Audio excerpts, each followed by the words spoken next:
Welcome back to Jections. Inter 3-2 winners over Juve in one of the most memorable and controversial derbies of our lifetime. I'm your host, Andrew. We've got the whole crew here today to break down this victory for you all.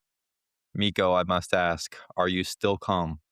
Happy to be back, and yeah, I guess I'm calming down a bit from yesterday evening's chaos, and to be honest, I'm dreamt of this situation we are in, where Inter has won Juve with the help of our referee.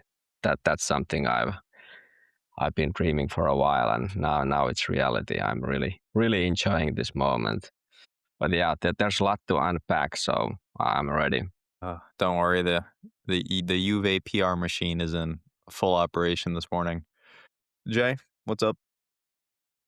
Looks like we got a full house in here, veritable Epstein Island of podcast members today.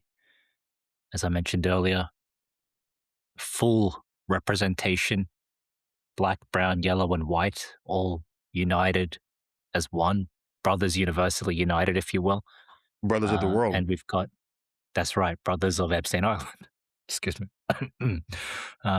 And yeah, obviously a lot to discuss, and I am also enjoying this outpouring of salt from the Juventus and Milan fans. And I'm not one that really cares about the discourse of fan groups, but it is really interesting to see the short-term selective memory of some of these fan groups now that we see this big decision go in Inter's favor, with a lot of, what do you want to call that, gamesmanship from Bastoni, but we'll get into it. Sterling, always a pleasure to have you on. It's a pleasure to be here. As these boys know, I woke up bright and early after walking in a parade last night. So that just shows my dedication to this podcast. But I wasn't going to miss an opportunity to stunt on Juventus after so many years of unjust results against these clowns. It was finally time for us to get an unjust result, and I will duly take that. Irfan, I just have to ask you, how many millions of dollars did you win after taking my glorious prediction of a 3-2 win over Juve with a Juve player getting sent off last episode? How many millions did you make off of that genius moment? I wish, man. That was pretty impressive, though, I will say. You called it pretty much perfectly.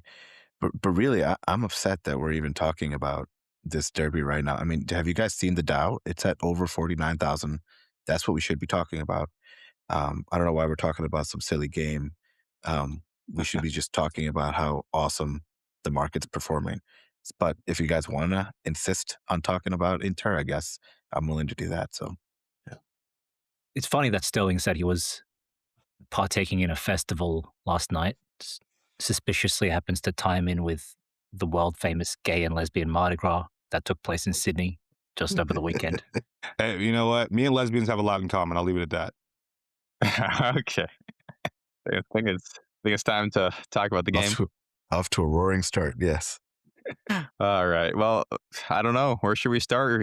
Should we start by giving Juve a ton of credit because of the blatant nonsense they're pulling in the media right now? It is incredible how much these guys excel at playing the victim, and I am just so enjoying watching Chiellini crying to the media as if he hasn't dove numerous times in this derby. You've got the refereeing association apologizing for disgrace to Juve in the media. Oh my God, it's all just so poetic. But let's talk about the game for a little bit. I guess my thesis for the conversation is that I simply do not care. I don't care how controversial the Kalulu yellow was. I don't care how aggrieved Juve and even Milan fans are acting. I don't care that Lautaro didn't score a goal. We won. We did the job. We vanquished the devil. And I really don't care how we got there because we needed this game. We needed the big match win. And frankly, this would have been a full-blown crisis if we would have dropped points after playing for 50 minutes against the 10-man Juve side. So we did it. And I guess there's really no way to address this game without starting with the Kalulu second yellow, since everything about that is acting weird. You've got the Paramount Plus panel in America just crying on live TV. You've got the full-on media blitz in Italy. And for me, that's a foul on Kalulu every day of the week. I don't care if you're watching that action live. Every single person thought that was a foul on a counter. And sure, Bastoni exaggerated the contact. Do I care?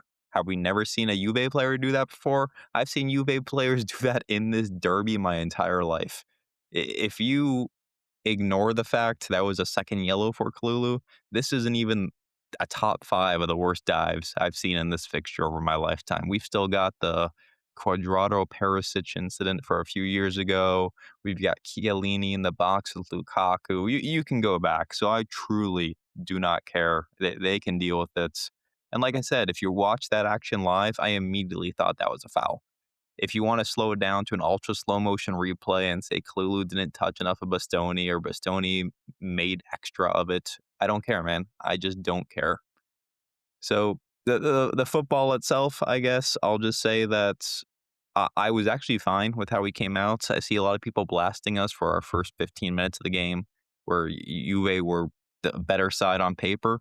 But I was fine with the approach, honestly. Like, whenever we give this Juve side space to run at us and we're trying to turn the screw, they just slice up our defense. They run right through it.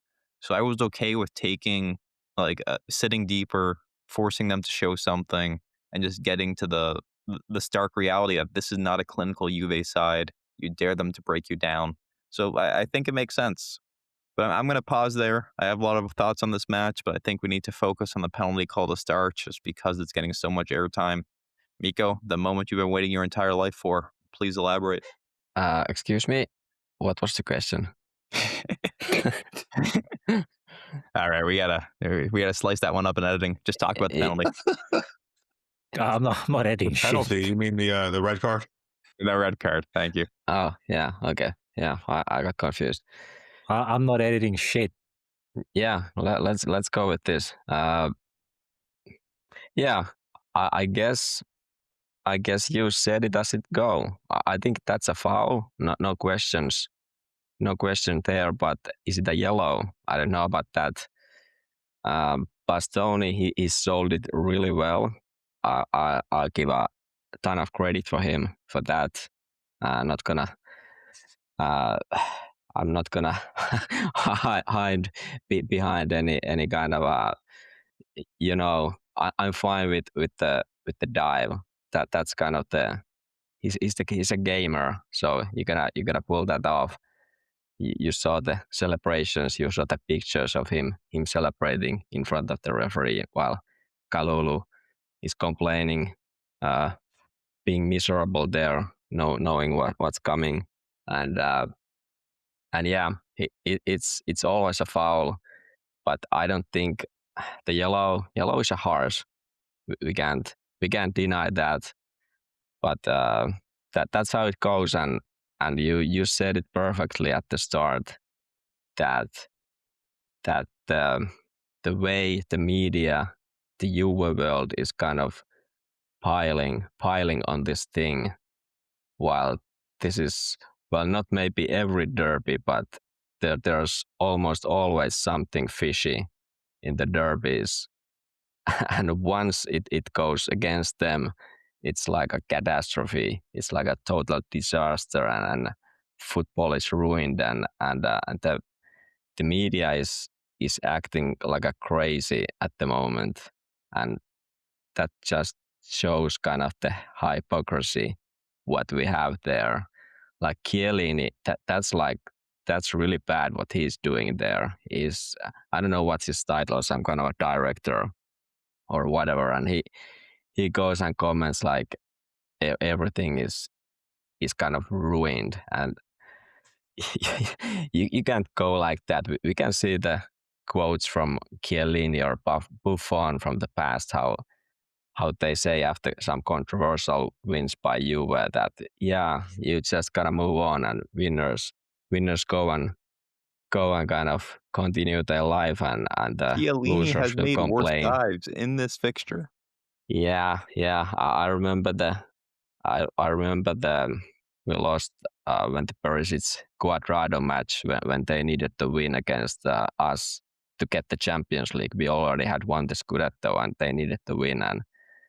And before that penalty goal at the end, I remember it was like a Lukaku goal or own goal, and Chiellini dived there when he was pushed by their own player, not even Lukaku, and and he got the free kick there, and that's just like ultimate hypocrisy by these guys. And Del Piero complaining in the media, and he's kind of scolding Kivu that I don't remember what did he say, but referring that Kivu should be ashamed or he shouldn't talk like whatever. Well, we remember the 97-98 Ronaldo penalty situation, and we got the receipts of everything. So these guys should just sit down today and just eat the shit for once. That's my take on the red. You mean the side that was once relegated for organizing a referee ring should not cry about refereeing decisions? I agree. Jay, thoughts on the red card decision? I mean, you guys have already said it. We can even long before the arguably the most infamous incident of all, Mark Giuliano on Ronaldo. You've got a generation of Juve favoritism. You've got, in more recent memory, Lichtsteiner committing about 7 yellow card-worthy fouls while being on a booking and not being sent off. You've got Pjanic elbowing Rafinha in the face while being on a yellow, not being sent off by, I believe it was Orsato at the time. You've got Juventus scoring a 1 meter offside goal in the game that we actually won, 1-3, in the Stramaccioni era. You've got Perisic on Cuadrado. You've got, even in the most recent derby, Kefren Thuram fouling Boni before Juventus winner. So these guys are obviously not serious people, and all of a sudden you've got, in this game, Bastoni basically tricking the ref into giving a very, very soft yellow for what is, I think if we're being reasonable about it, as you said, undoubtedly a foul, because even though there's very minimal contact, when you put it in the context of an attempt to stop a counterattack and the player chooses to go down, you give the ref a decision to make, and that's what Kiva was talking about. He talked about Bastoni's foul against Florian Wirtz in the Champions League match versus Liverpool, where there was a shirt tug. The shirt tug was probably as inconsequential as Kalulu's arm across Bastoni's midsection today. Really, really light touch. Certainly not enough to cause Bastoni or Florian Wirtz to go down as they did, but they did. And in those instances, the referees are always going to be on the spot. You put them in a position where they have to make a decision. You force them into a decision, and most of the time they're going to default. Is there contact? Is there a shirt pull? Then yes, it's a foul. And that's what happened today. Kalulu made the stupid decision to impede Bastoni even slightly, and that put the ref in a position where he had to make a call. Likewise, Bastoni put the referee in a decision when he tugged on Wirtz's shirt. So it was always going to be extremely iffy the moment Bastoni went down following any hint of contact from Kalulu. And as you mentioned, based on the kind of angle at which it happened, where the ref was somewhat, I guess, at a perpendicular angle to Bastoni running horizontally, you can't see from that angle the depth between Kalulu and Bastoni. It looked like in real time that Kalulu tripped Bastoni with the feet. It's only when you see the reverse angle that you see that there's no contact on the feet, but there's contact with Kalulu's arm. But in real time, it looks like Kalulu tripped him. So it's not, completely abhorrent that the ref made a call there, as wrong as it was, as wrong as it turned out to be, because these things happen all the time. Earlier in the first half, Sucic was hacked down something like 30 centimeters outside the Juventus box. Clear sweep from behind him ended up hitting him right in the ankles. He went down and the ref didn't see it. So on the note of the ref, I felt like he had a real shocker today. Obviously, the big game-changing decision was the Kalulu one, but you know whether and now everyone's crying about the first incident, which got him his first booking against Barella. That looked like a yellow to me, but in any instance, even if it's not exactly unheard of that a player gets a harsh yellow. Did you guys forget what was the game a few weeks back when Carlos Augusto made like some fantastic last ditch tackle on someone, winning the ball cleanly and then got booked? Do you remember that? I can't remember what game that was, but that was Udinese. Yeah, I remember that.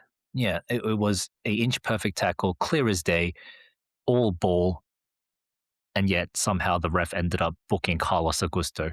Now that's unjust, and thankfully Carlos did not then go and do something stupid to put the ref in a position to make a decision, right? But those kinds of situations happen. We see it all the time. And as you guys have mentioned, for the Juventus fans and the Milan fans to suddenly act as if this is some kind of Epstein level conspiracy is honestly pathetic. I've seen some Milan fans and Juve fans just absolutely crashing out, like severe cases of head loss, and it's unbecoming. But Mika made a good point about Chiellini, Buffon, these guys saying things in the past like, winners find a way and losers always make excuses. And if we all just calm down for a moment, this is the way it is between all fans at all times. Let's be real, right? This time it's our turn to say the exact same thing that Chiellini would say or that Buffon would say. We won the game and you guys lost, so you guys are looking for excuses. Next time it'll be, I don't know, Milan's turn to say that when they beat Lazio in a tightly contested, controversial game, or maybe someone from fucking Everton will say that to a Nottingham Forest fan. That's just the way football goes around. There's always someone aggrieved at some refereeing decisions and someone to take the benefit from it. But the stark thing here is just the utter lack of self-awareness when it comes to Juventus fans, as if they haven't been on the overwhelming receiving end of these decisions historically. There's a reason this club has been sent to Serie B. There's a reason Milan have been sent to Serie B.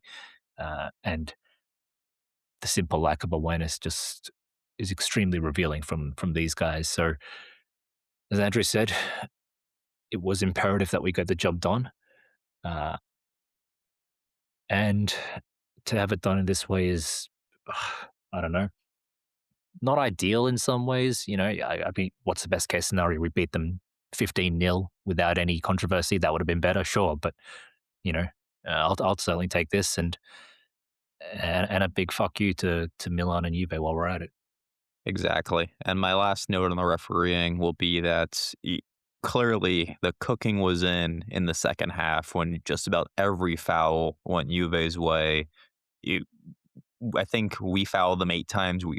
They fouled us 1 time in the second half. So the cooking was in. So I don't want to hear about refereeing decisions in this game. We move on from it. Let's talk about the football. I really want to focus on the second half once we went the man up. And we really struggled. Like in the first 15 minutes of the second half, Juve actually had more chances than we did. They had that weird McKennie blunder in front of net where he probably should have shot. Instead, he tried it for a pass. And that was really the chance of the second half until we made some subs, put Pio on, and ended up going in front for what was a brief moment. So, Sterling, give me a sense check on how you were feeling in the second half as we were struggling to break down a 10-man Juve, and then just thoughts on how it played out with the eventual tie and the late winner. Yeah, the first thing I'll say about the second half was I thought that it was smart for Kivu to take Bastoni off at the halftime. I would have done the exact same thing. I think sending him out there in the second half would have almost certainly resulted in him getting a red card. As you said, there was obviously a directive from the referee in that second half that he was going to try and even the score some, because there's no reason that we should be dominating the ball and also the ones that are creating all the fouls. 8-1 is insane, and there were definitely some questionable calls, noticeably the one on Taram when he won a fair 50-50 with Openda, and he had to stop us from going on a 2-versus-1 breakaway. So I thought that was smart from Kivu, because we also didn't necessarily need Bastoni in that second half. Another defender there versus putting in a semi wing back that also has a good shot on him. I thought that was a smart play to kind of get us started. Now, that being said, I mean, this performance in the second half was not good from Inter's perspective. I mean, despite the fact that we were playing against 10 men, we did just about everything that you would expect a team that's going to give away a result to do. We were just very passive for long stages. Juve really should have had the lead with that McKennie chance. I mean, I've seen him score, a scissor kick in the Camp Nou. I think that he could have put that on net. And let's be honest, I don't think that Sommer was going to stop it, not from that range. So, that they probably should have taken the lead with 10 men. And if that happens, who knows how this team would have reacted to that. Because, yeah, I think what Kivu said after the match was correct, and I think it's something that we've been saying for a while. This was the first time that he actually addressed any mental defects in the team, and he just said that basically the last 2 years of not winning any big matches was weighing on the team. There was a mental block, and I think that was very evident. Even after we get the go-ahead goal through Pio, I jokingly said on the forum, like, can we hold this result against 10 men?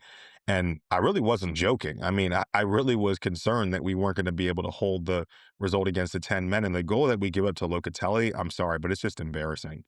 It's embarrassing from a number of players on this team.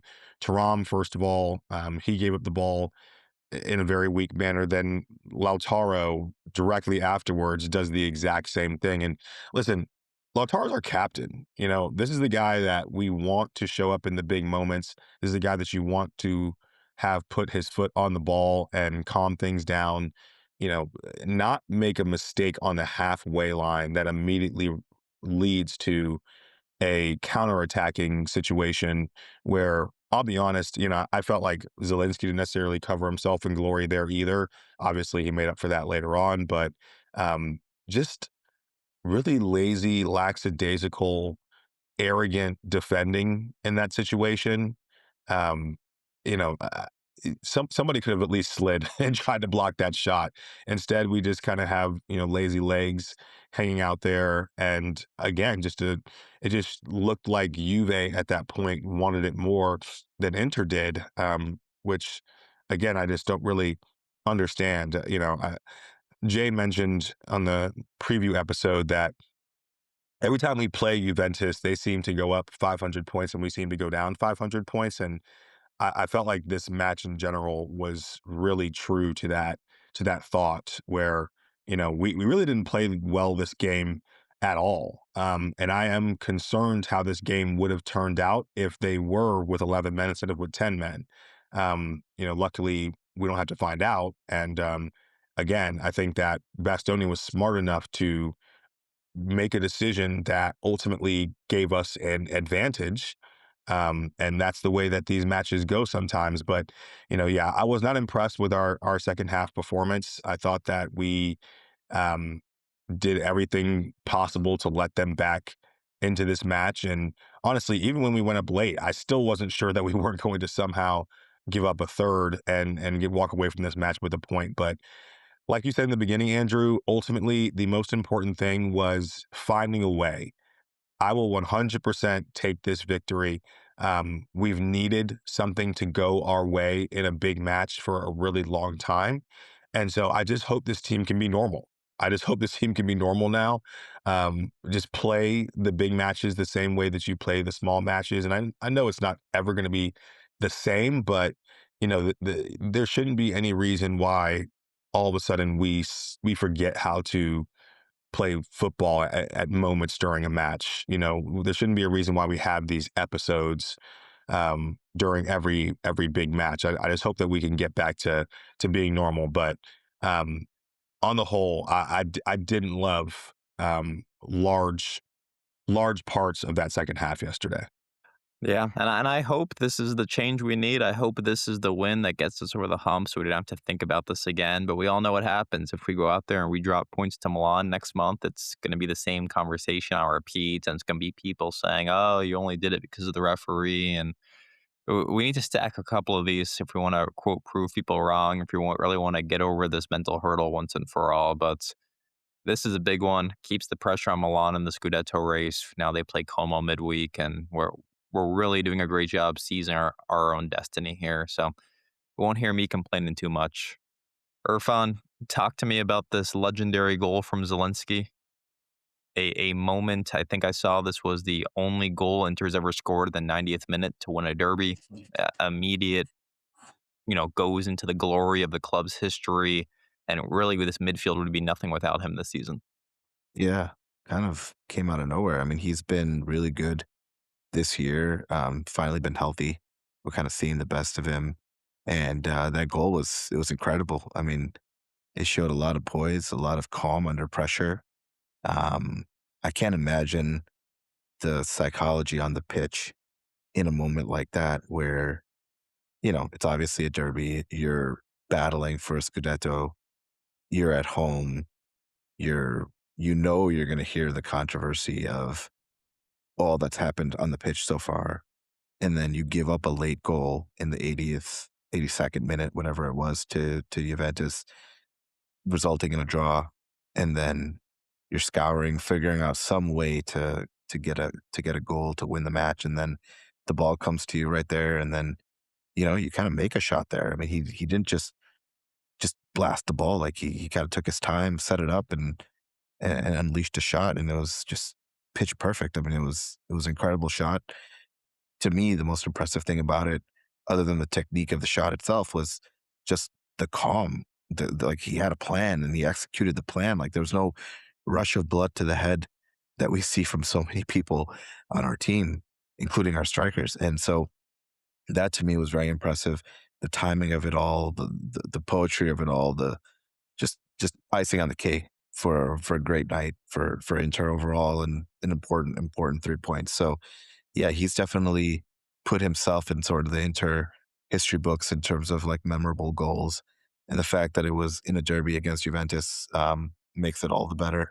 Kind of just going off of what Sterling was saying just now, the couple of real important things I noticed was when the match started, it was very clear again that like you could throw Inter's record and where we were in the table away.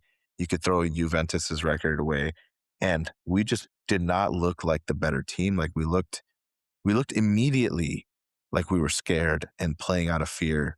And there's just some weird sort of body language or confidence issue that we have, even though we were at home, that was very apparent, like on the pitch. Like everything just seemed so nervy and just so like not confident. And that was like really disturbing. And it was so noticeable that like I commented on it in one of our chats, because it was just obvious that the team, I was like, what is this team of Inter that we're playing right now? It just didn't seem like it. And then we scored the goal, which was, the first goal was a very fortunate goal by Enrique. It was basically an own goal. And then it seemed like we settled down a little bit, but again, we never looked fully in control. And it wasn't so much the way Juventus was playing in that moment.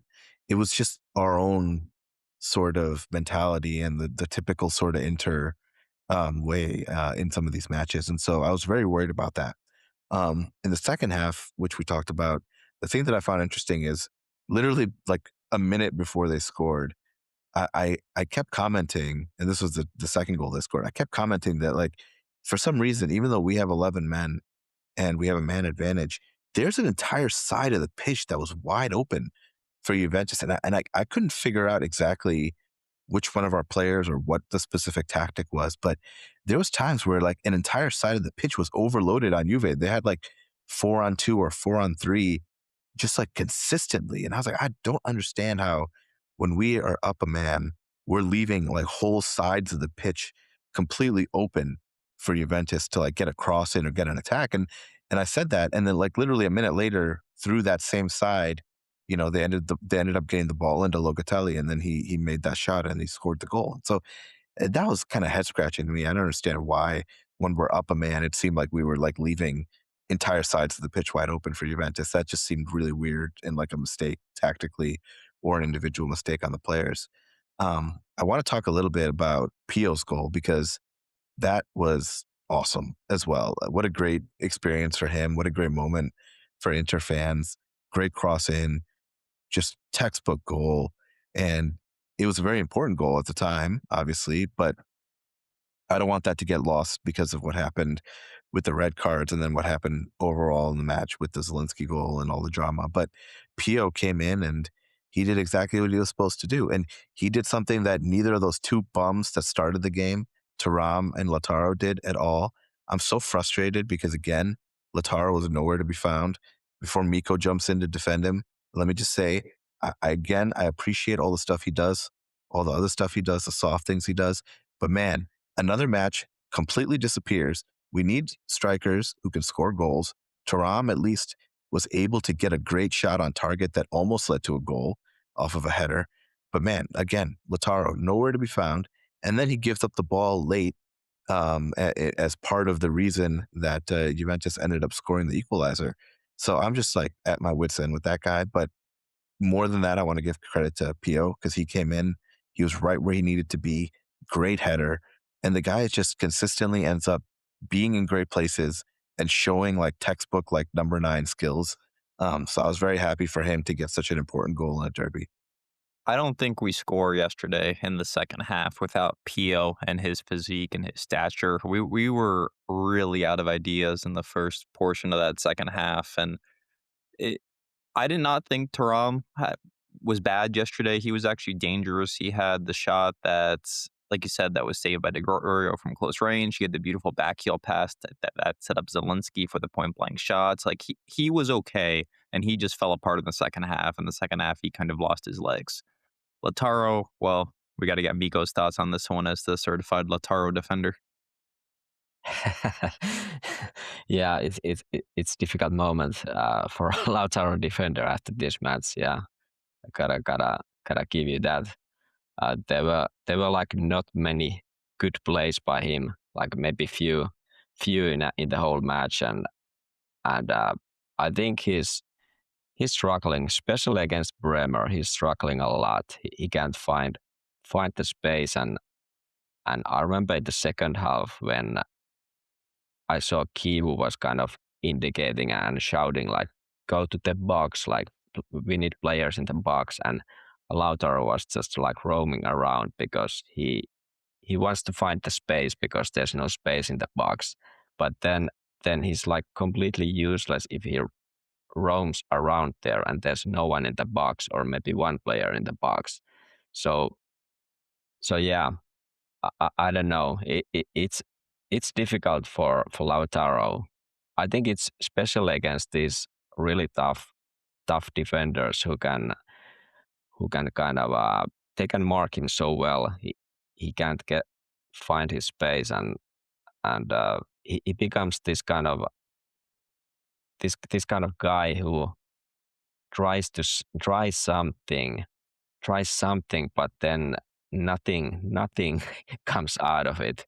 That's I agree with the frustration that we need to find ways to use him better in these matches because this isn't working. And the mentioned giveaway at the end, which resulted in the Locatelli goal, that's shameful. Like, you can't do that. You're the captain. You can't do that in the middle of the pitch. Like, that's unforgivable kind of way of playing.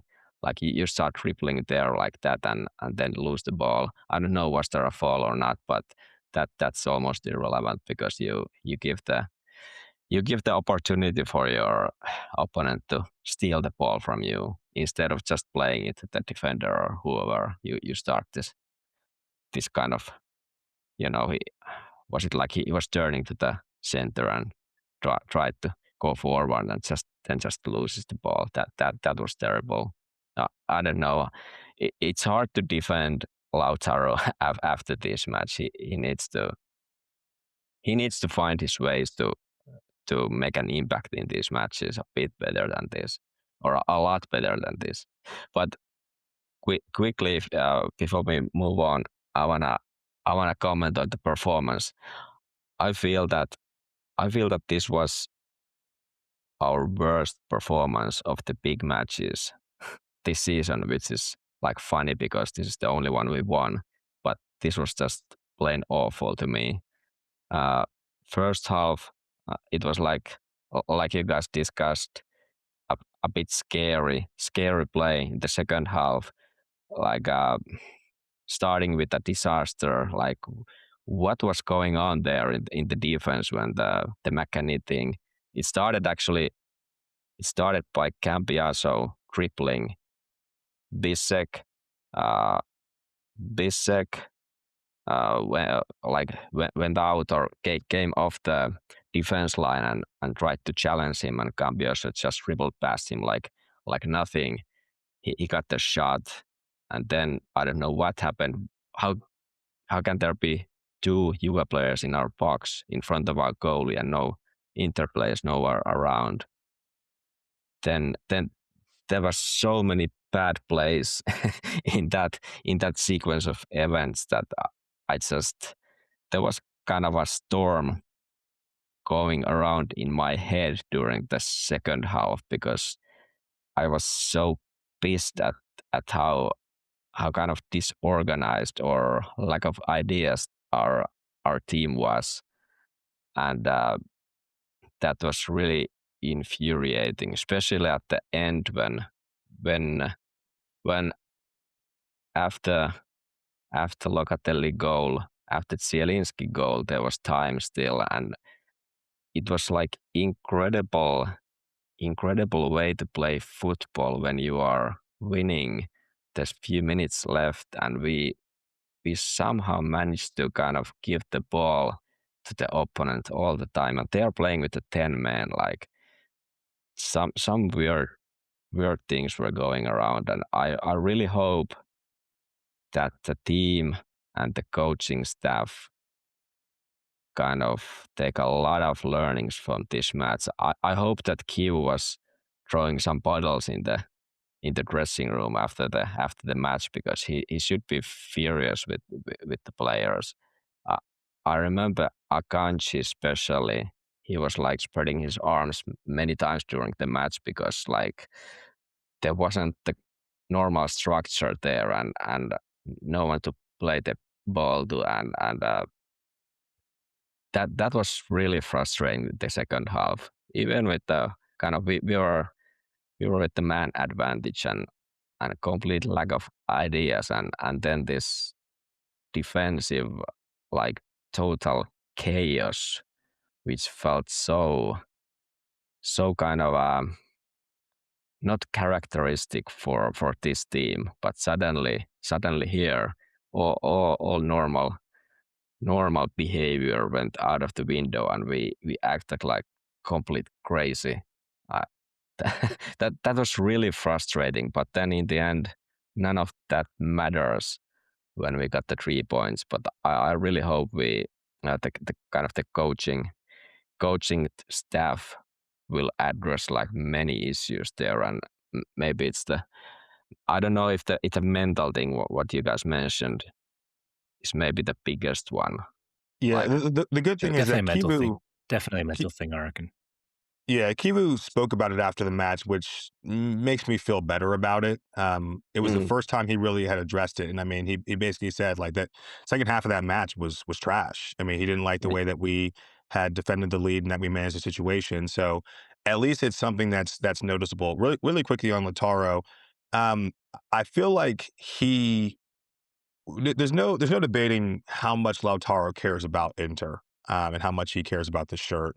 And I think that some of the things that happened towards the end of last season really hurt him the most mentally because of how much he cares. And I think that that has shown through in some of the big game performances this year. I think the mental block that this team has is the same that Lautaro has. And maybe it starts with him, maybe it ends with him. I don't really know if it's who's driving that ship, whether it's just the whole core is dragging him down or he's dragging the core down. But um I'm hoping that with this monkey off of our back that we'll start to see a better Lautaro performance in some of these big matches because he's had good big matches for us in the past. It's not like he's always been poor in big matches. It just seems like in the last year or so, he's really just struggled in some of these big moments. I mean, last year against Bayern, he was fantastic. I think last year against Barcelona, he had some big moments, but outside of that, and specifically in the big Serie A matches, he's had this issue. So I'm hoping that again, it's a mental issue. We know this core: Barella, Bastoni, even DeMarco, who I think should have scored yesterday, by the way, and inexplicably decides to not put his foot through the ball for the first time ever, and just hit it over the net. That again, that's mental, right? That doesn't come down to quality. That comes down to having a moment, and all of a sudden, your form of how you strike a football changes in a split second because you have a mental block, right? So I'm hoping that we are unlocked mentally. I still do have my doubts. I'm not going to lie about that because I think that there's still kind of an asterisk that can be pointed to with this victory, but hopefully we can start being normal. Yeah, just to quickly add on to that, um, the defending in particular, I talked about this just weird paralysis affecting the guys, and that was the kind of standout observation from the first half for me. But it's not like it went away significantly in the second half. It was just somewhat overshadowed by the incidents and us having more space to attack. But I mentioned that our guys seemed so hesitant in their defense. Like I felt the midfield did a really bad job of shielding the defense. I felt like anytime there were these kind of 50-50 challenges or spillages or little scrappy coming together of players, their guys were like skirting around and more concerned about not getting in each other's way than just taking responsibility and clearing the fucking ball. That kind of stuff irritates me immensely when you've got for example, let's just say a player kind of falls over and the ball's on the ground and there's one player kind of standing over the other player on the ground trying to delicately kick the ball away and is kind of like holding his hand up to say, oh, no, I'm not fouling the player. Just fuck off. Just get the ball out of danger. But these guys are just so weirdly hesitant in all these little phases, which saw Juventus take advantage, coupled with the general malaise or slowness that you saw in them. I felt that was a really dangerous combo. And you saw it in the first goal that Juventus scored as well. It was just a whole comedy of errors, right? I mean, again, Zielinski didn't defend well on both goals, to be honest. And although he walks away with the Man of the Match award, although he comes away from this game being the hero, which is richly deserved, as mentioned, he didn't defend on either Juventus goal very well. The first goal, he's very slow to get to the Juventus man, and the guy is allowed to cross way too easily. Zielinski is just jogging over to him, and then the ball comes in, and then that's the first failure. The second failure is then Akanji doesn't get in front of the guy, clear the ball out. The ball unexpectedly spills to Bisek, who, again, like I said, doesn't say, give me the ball, I want the ball. He actually tries to avoid making contact with the ball. And then Luis Enrique is just standing there ball watching. So it's a whole comedy of errors, like I said.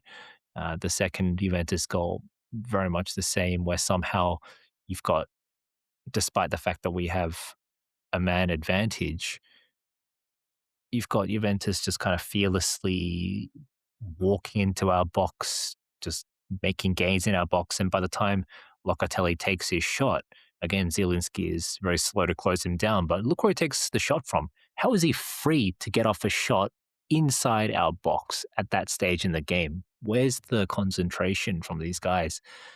I'd like to think it was just the kind of the haze of battle that kind of, just glazed over these guys' eyes and maybe overshadowed all the tactical awareness, the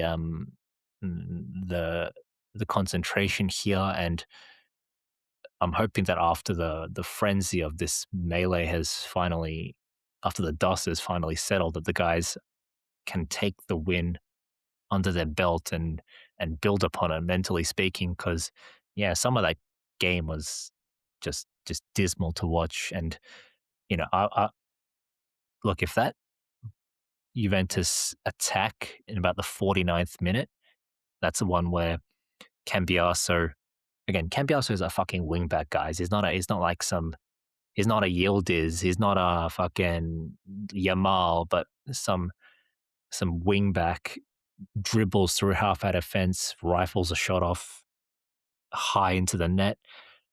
Thankfully, Sommer manages to get a hand up, but because of how close it is, he's only able to parry it upwards and towards the center of goal, where McKennie is completely unmarked. There are two Juventus players completely unmarked. How are they allowed to be there by themselves, open?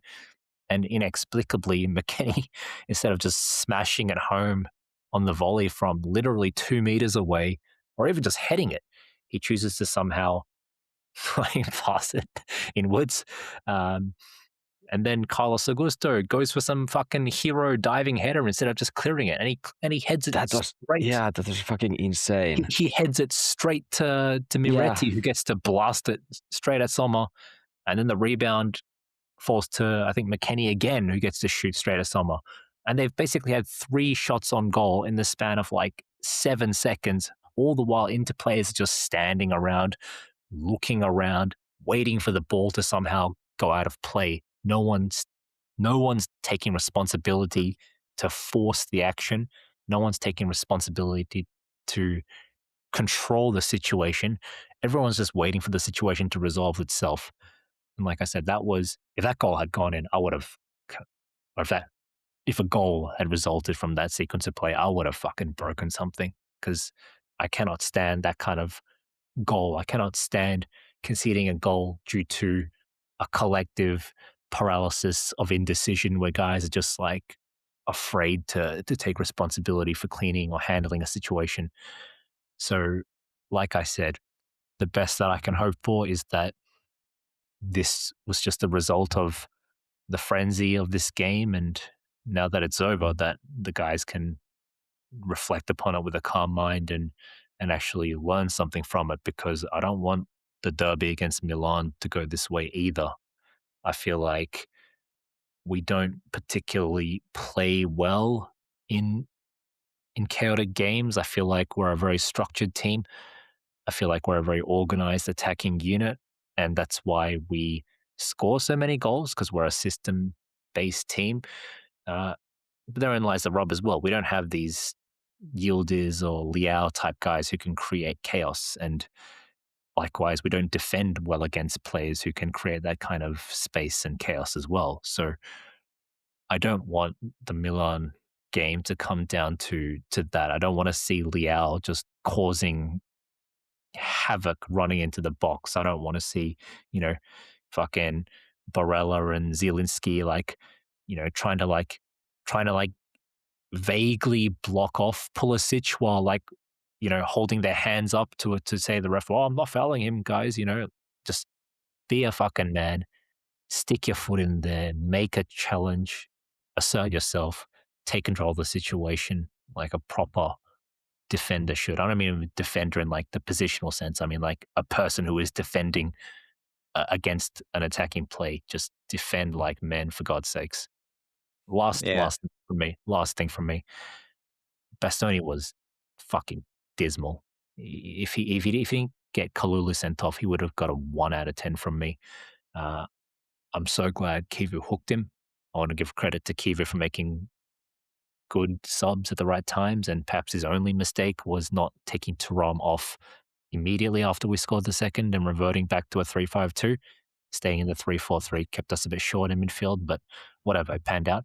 Bastoni, though, my patience is wearing incredibly thin with him, and moments before he got Kalulu sent off, he caused a counterattack because he leapt into a header with his arms bunched up in front of his body, shielding himself with his legs kind of scrunched up too, the way like a child jumps into a swimming pool, basically, instead of actually trying to win the fucking header. And that caused the Juventus counter. And I don't get it, guys. My affection for this player has just fallen off a cliff in the last like 2 years.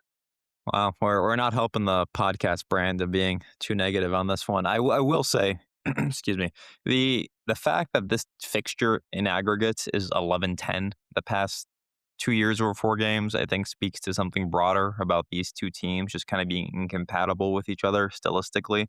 I do want to give us credit for finally, for the first time in my life, slowing down Yildiz. I know he had the one curling shot past Luis Enrique, but considering this guy always looks like the best footballer in the history of the world, we actually did well with him, and we did well with Conceição, who also looks like a generational talent, even though he's mid every time we play him. So I want to give credit to the defensive team there. Irfan, final word on the Juve match. I just want to get your thoughts on a theory I'm working on, which is our biggest contributions yesterday came from guys who weren't here last year or who weren't playing much last year. You've got Pio, who obviously wasn't here. Zielinski, I know he had the 2 goals in the derby from the penalty against Juve last year, but let's be real, he was mostly a non-factor because of injury. Do you think the new injection of life from this team in a big match coming from relatively new players, do you think that says something about our core of players, if that makes sense? Yeah, yeah. I had that same observation yesterday. I think it says a lot about the core players, and it says a lot about the way we started the match, which we've all talked about now. I think it's very fascinating that Pio came in very soon made an influence on the game. I mean, he was everywhere and he scored that important goal. And he also was just a nuisance for Juventus. And Zielinski didn't look like he was playing in any sort of fearful sort of way.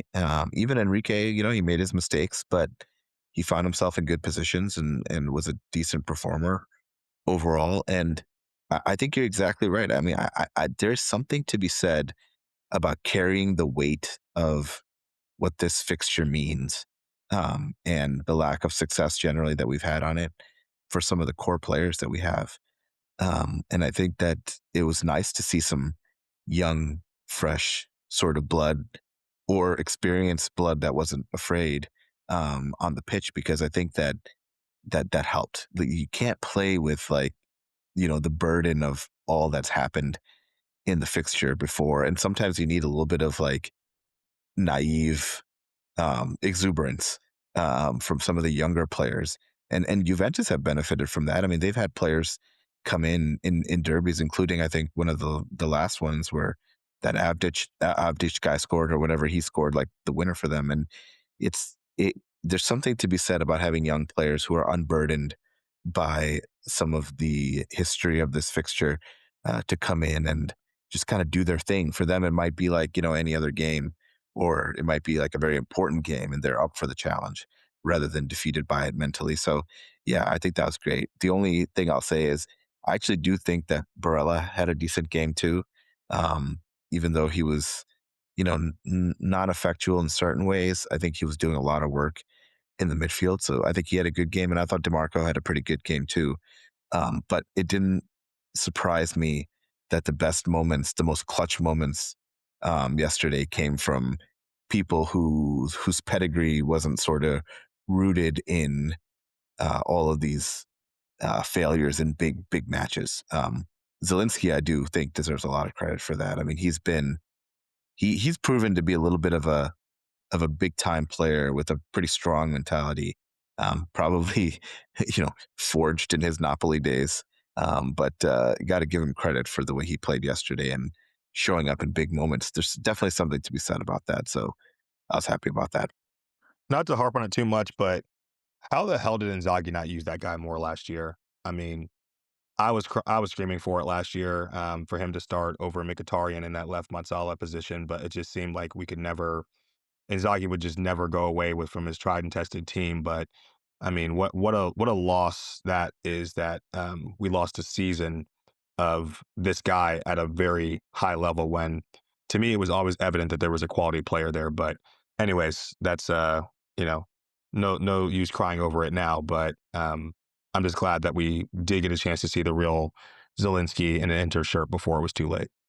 All right, let's wrap this thing up by briefly talking about our Champions League. I don't even know what this round is called. Is it the round of 24? Is it the qualifying phase? I have no idea. But we play Bodø in the Arctic Circle midweek.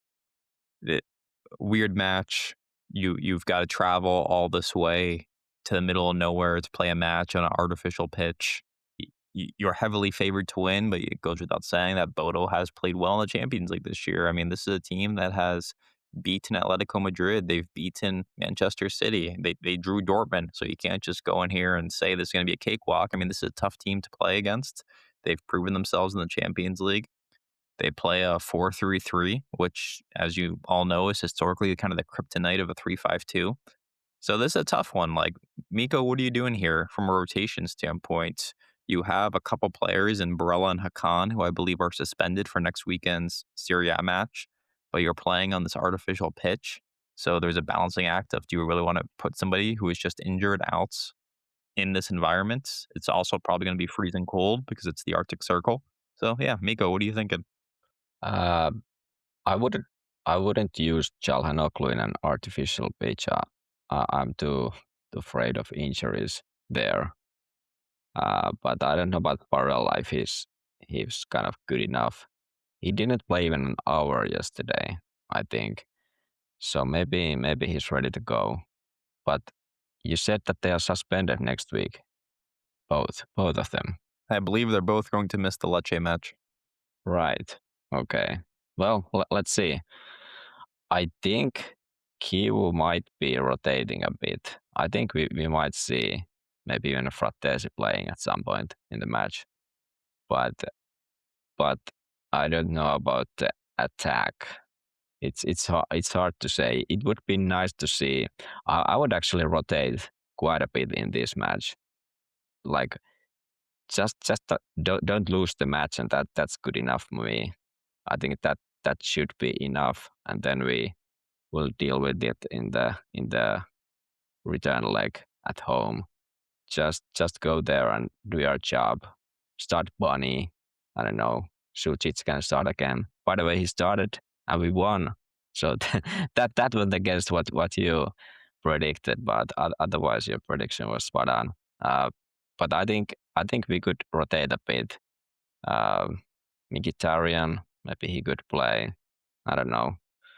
I don't know about do they have I have like zero knowledge of their players, like what kind of forwards they have.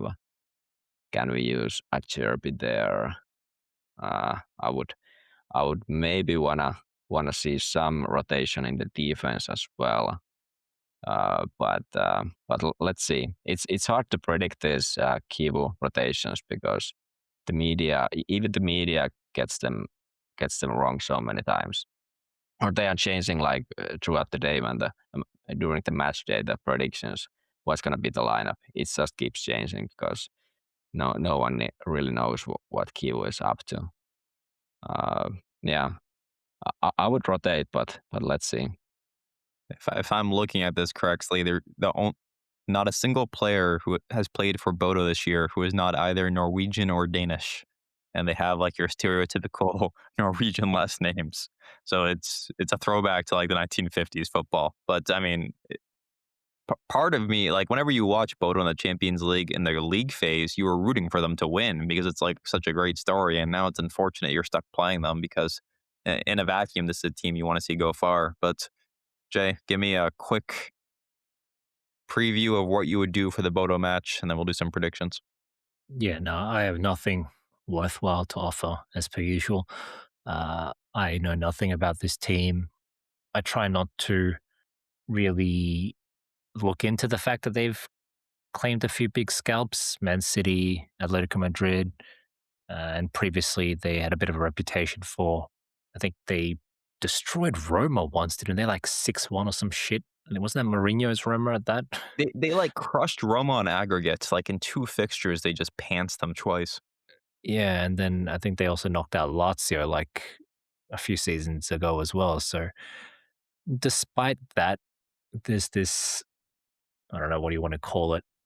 Private school, Catholic educated elitism, snobbery in me, which is like, I mean, fucking how good could they be? There's some like shitters from Norway, right? You know? So I'm going to go with that and say, let's just rotate the way we see fit and we'll see what happens.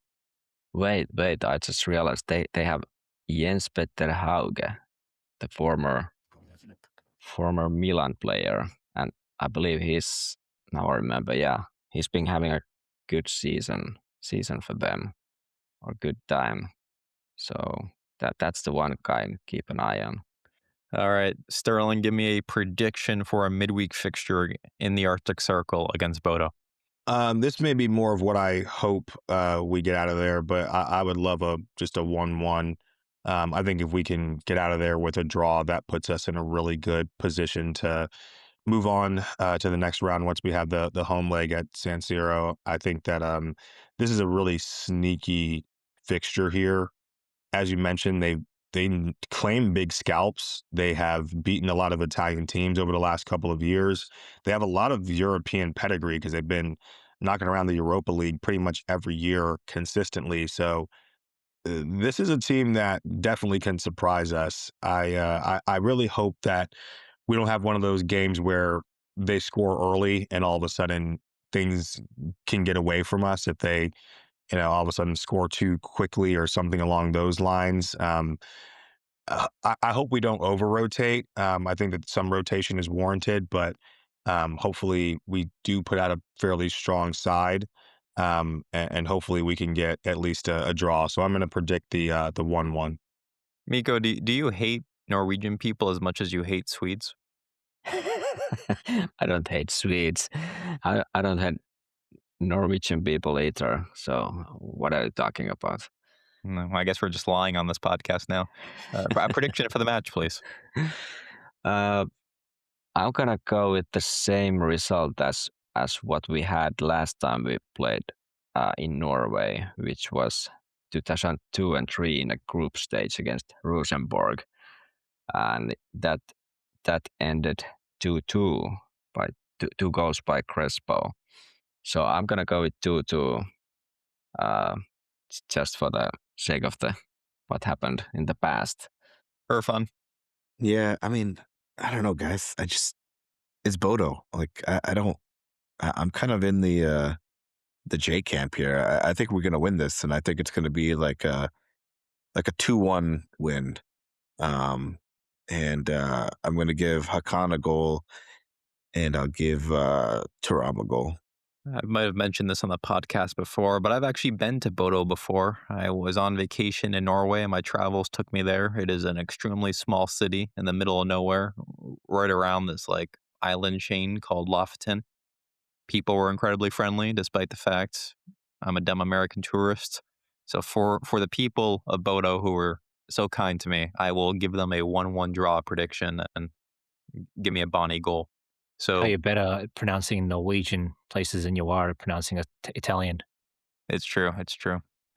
So we will conclude as always with Jay's hot betting tips. Jay, I'm sure you have some Arsenal prediction for us, and you're more than happy to, we're more than happy to hear that Arsenal victory prediction, but we are curious what's going to happen midweek when Juve try to bounce back from this scandal, this disgrace, traveling to Turkey to take on Mauro Icardi and Galatasaray. Does Icardi still play at Galatasaray? Mikko, does Icardi still play at Galatasaray? He's still on the team. So. I don't know if he's actually starting. I think they have Osimhen up there. Yeah, His I knee don't might think be he hurt. went anywhere. It's a tough game to predict, to be honest. I think Spalletti will get the team bouncing back, but despite Juve's, annual dominant display against us, which we barely managed to reverse for a victory this time, I still feel like they're a pretty shit team.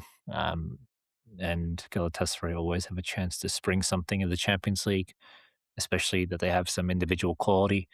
But I do think that's a hard game to predict. What I think is an easier game to predict is Milan-Como. And Como fell to a 3-1 defeat at home to Milan a few weeks ago. And Fabregas was all, having a bitch that 9 times out of 10 we win this game because we had quadruple the passes or whatever bullshit. But then he just got straight Allegri'd anyway. So I think we're going to see a repeat of that. I think Milan will win 3-0 this time. I'm not going to talk about Arsenal because I already predicted them to defeat Tottenham 5-0 last week. That game is upcoming in about a week from today. In the Champions League qualifiers, we have Dortmund and Atalanta, which I think is a really interesting fixture. But for some reason, I'm not really keen on Atalanta in the Champions League. I just find them really inconsistent. So I'm going to go for a 2-0 Dortmund win. And I'll give a bonus tip. Atletico to beat Club Brugge 4-1. All right. Well, we'll wrap up there. We'll be back midweek to talk about whatever happens in Bodø. Until then, Mikko, do the honor. Forza Inter, Juve merda. That's right. Catch you later, Chiellini.